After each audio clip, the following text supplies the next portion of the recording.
Running today with the R9 370. This is a 2015 video card with 1024 shaders. It's got 4 GB of VRAM GDDR5 at 256 bits bus width, running at 975 MHz on the core clock and 1400 MHz on the memory clock. We're gonna pair it up today with this i7 2nd gen with 4 cores and 8 threads. I'm gonna throw some games and see how the whole system is working. This is gonna be very interesting to see the system running like this. 100 FPS on low details with 1080p. I think this is one of those games that is running really nice with this configuration. Well, apparently we are getting 87 FPS on average with 49 on minimals and 60 on 1%. This is a good performance. Even with low details, the game is looking really great, you know, but in this situation we are utilizing 2.4 gig of VRAM. Not the maximum VRAM this video card has got. And sorry. And I put the fan on 2800 RPM in order to keep the GPU cool around 60 degrees. And I really like the performance here with the temperature on the GPU. Maximum code load, and on the system side I got like 8.2 gig of system RAM use and 60-70% load on the CPU. With nearly 60 watts consumption, the CPU is holding really well apparently in the game, and I'm very surprised how nice Battlefield is holding this computer, this GPU and the CPU.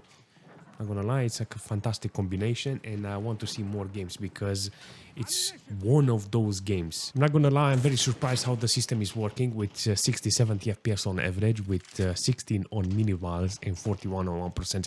I mean, it's really playable. I think if you put it on 900p, the GPU and the system, it will increase the load in order to deliver even higher FPS. But in this occasion with 1080p, with low details, with maximum performance on the upscaling, you can get really nice performance, and it's utilizing 2.6 gig of VRAM, this GPU, with nearly 3000 RPM, so I can because it's a blower fan and it sounds very squeaky and it's loud. I get 55 degrees on the GPU with this nearly 3000 RPM. So I will say thank you for this amount of quiet this GPU it's giving me. Apparently the GPU and the system is doing a fantastic job in the game with 230 FPS on average, 11 on minimals and 76 on 1%. The average is kind of good, and it's utilizing 2.3 gig of VRAM for this performance, the GPU, and it's using only 61% load on the core.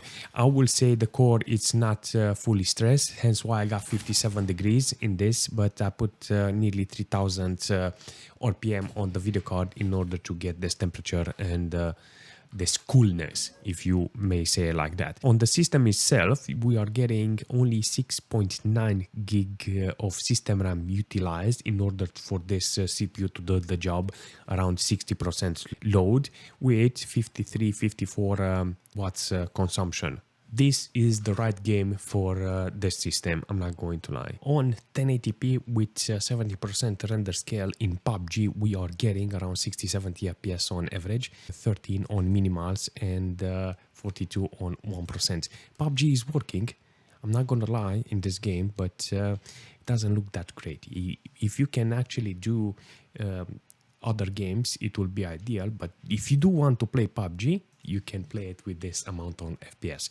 In order to deliver this FPS, the GPU requires 2.7 gig of VRAM, 70-80% load on the core. You can actually see the details are not fantastic, but it does the job.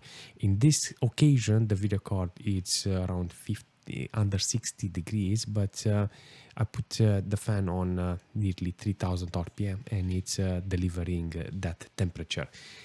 I want the GPU to be cooled, and this is quite a good video card when it comes to cooling, and I like it. But on the CPU side, we're getting nearly 70 degrees on the CPU with 80-90% load on the CPU with 50 watts consumption.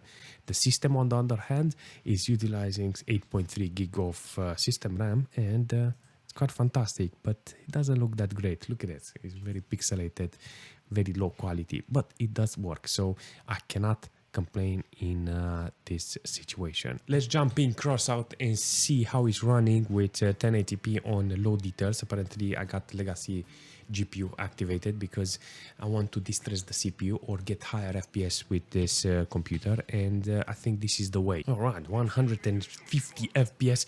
If it's over 100 FPS, I will take it because this is a good number on average.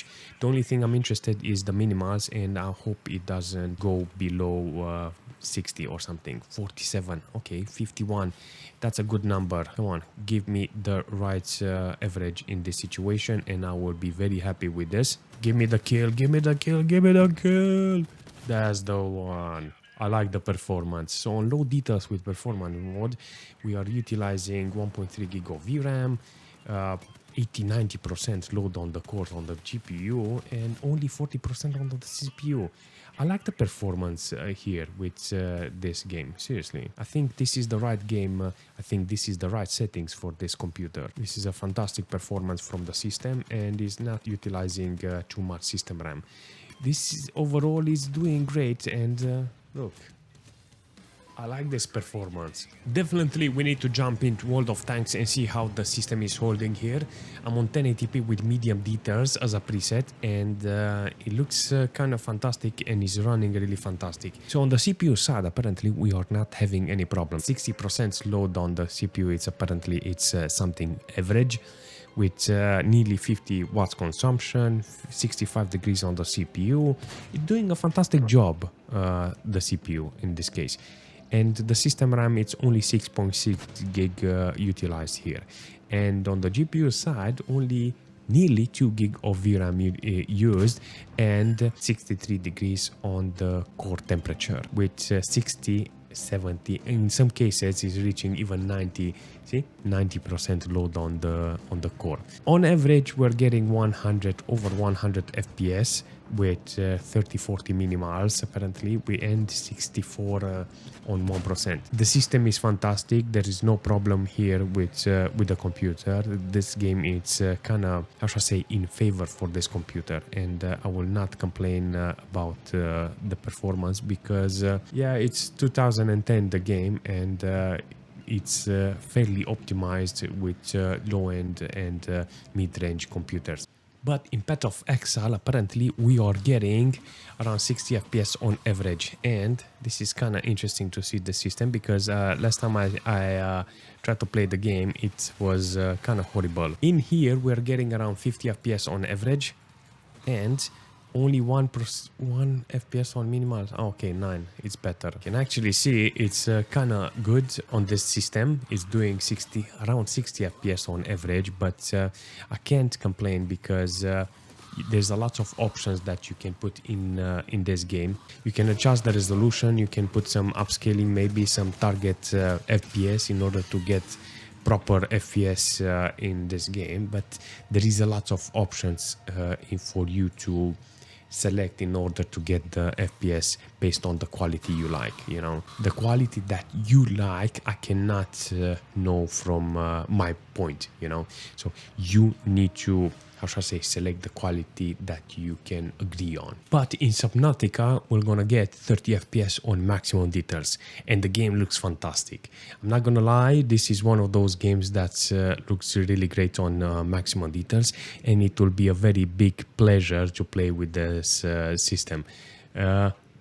It looks and it runs really good, but in this situation, this is the first game that is utilizing the video card properly. 6.1 gig of system RAM is being utilized in order to deliver this performance. 30% load only on the core, so the core is not very utilized, and you can actually see it's using 35 watts consumption in order to deliver this.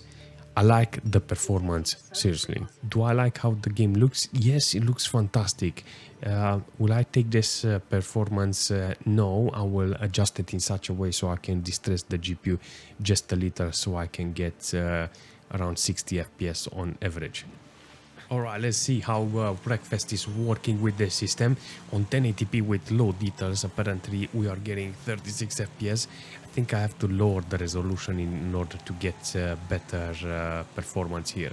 There's a lot of cars, there's a lot of details, and yeah, it's kind of tough on this video card, but it's working with, look at this, 37 on average, but only 5 minimals. Yo, 99% load on the GPU, 1.3 gig of VRAM used. In this case, the GPU, it's kind of puts to the wall like my card, seriously. Just imagine, instead of this card, imagine this 370, bang. That's how it feels, seriously. But on the CPU side, no stress on the CPU. I'm actually surprised how nice this CPU is working with this game, to be fair. 5.9 gig of system RAM use, no stress on the cores apparently, but overall situation with that CPU, it's just honky donkey, seriously. I like it. I like the performance of the CPU. I actually thought I will be okay with the GPU because it's got 4 gig of VRAM, but in this case, nada. But in Euro Truck Simulator, we are going to see how the game is performing with maximum details. And we're getting around 50 FPS on maximum details with 1080p, and you can clearly see that the GPU is the problem here with maximum details. Maximum core load, it's, I want to say it looks really great. Let's stop here. It's maximum details, so in this situation you can actually see nada because it's night. Maybe we can get some light, but it doesn't matter. On the CPU side, 7.3 gig of system RAM utilized, 20% load on the CPU, less than 30 watts consumption, and I will say it's a good performance, but lowering the details will allow you to put more FPS in the game. I'm a little surprised how good the combination is, this R9 370 with this i7 2nd gen. I really like the combination and how the games were performing, and I know there was a lot of, how should I say, room for improvement to get more FPS, but that all depends on the person who's using the system. I like the system overall, I'm not going to complain. I think this video card can be found really cheap. I think the CPU can be found really cheap nowadays, and the GPU and the CPU can be put on the component list with the budget build title. That's it. I like the system, I like the components. They can be bought really cheap and they are available. Overall, everything is kind of good with them. The only thing I want to ask is, if you like the benchmark, make sure you smash that like button. If you have any suggestion for this system or for this video card, make sure you leave a comment. And yeah, if you're new to the channel, make sure you subscribe, and I will see you very soon.